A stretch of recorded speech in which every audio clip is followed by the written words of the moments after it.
Voilà, donc cette évaluation, on peut la transcrire, je dirais, sur un schéma. Donc voilà, donc l'impact sur le changement climatique des composants, plus celui de l'énergie, plus celui du chantier, plus celui de l'eau, c'est l'impact sur le changement climatique du bâtiment. Voilà. Les contributeurs composants et énergie ont les plus lourds impacts et représentent souvent à eux deux environ 90% des impacts totaux d'une opération, composants et énergie. Dans le but d'activer des leviers d'action et de travailler simultanément sur ces contributions, la RE 2020 réglemente spécifiquement l'indicateur IC énergie et l'indicateur IC construction qui correspond à la somme des contributions, composants et chantiers. Ces deux indicateurs permettent de représenter l'impact sur le changement climatique d'une nouvelle construction. Donc, en ce qui concerne les indicateurs, en kilos équivalent CO2 par mètre carré de CHAB, de surface habitable pour de l'habitation ou de surface utile pour du tertiaire, sur une période de référence de 50 ans, l'impact sur le changement climatique des produits de construction et des équipements et de leur mise en œuvre IC Construction, donc l'unité c'est le kilo, enfin ce que l'on vient de voir au-dessus, kilo équivalent CO2 par mètre carré, de CHAB ou de SU. Ça représente l'impact des contributions composants et chantiers.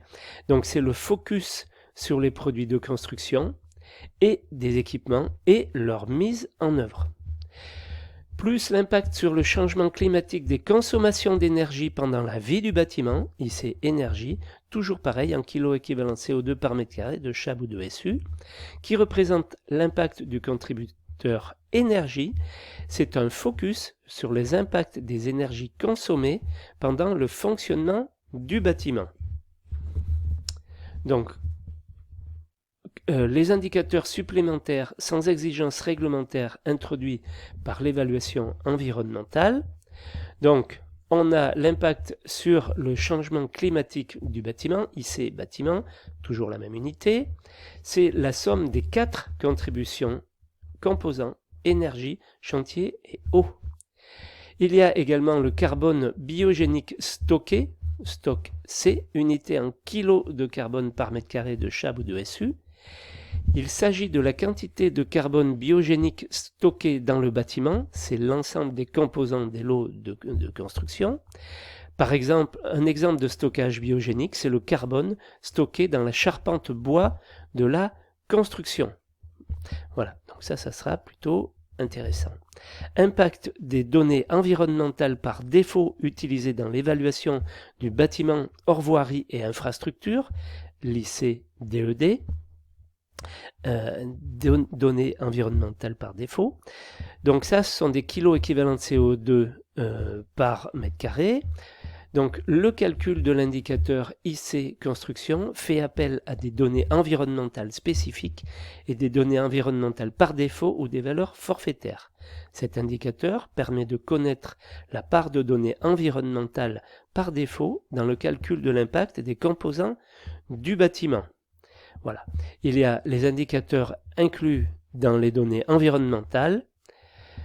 Donc, il y a 9 indicateurs qui décrivent les impacts environnementaux, les émissions de gaz à effet de serre, le potentiel de destruction de la couche d'ozone stratosphérique.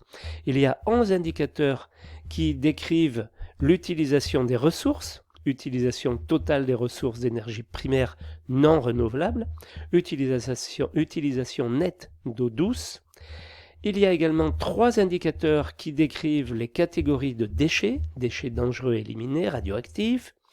4 indicateurs qui décrivent les flux sortants du système, composants destinés à la réutilisation. Donc ces données environnementales sont des données vectorielles. Elles comportent autant de lignes que le nombre d'indicateurs d'impact ou de flux que l'on souhaite calculer. Les indicateurs résultant du calcul des contributions à un lot au bâtiment sont donc aussi des données vectorielles comportant autant de lignes que d'impacts et flux évalués. Le calcul réglementaire réalise donc simultanément le calcul de 27 indicateurs qui correspondent aux 27 indicateurs inclus dans les données environnementales. Voilà. Donc ce qu'il faut comprendre là-dessus, c'est que ça, c'est une volonté de la RE 2020 pour préparer les réglementations à venir qui vont par exemple prendre en compte la biodiversité ou des éléments tels que cela, quoi, hein. Voilà.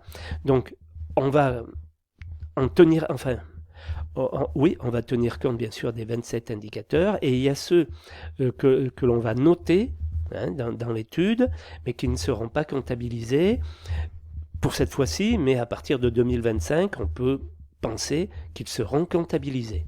Voilà. Alors ne vous affolez pas pour tout ça. Ça, c'est un tableau que je vous donne brut, comme ça. Il est expliqué, bien sûr, dans les vidéos à venir, hein. Ça sera expliqué plus clairement. Voilà.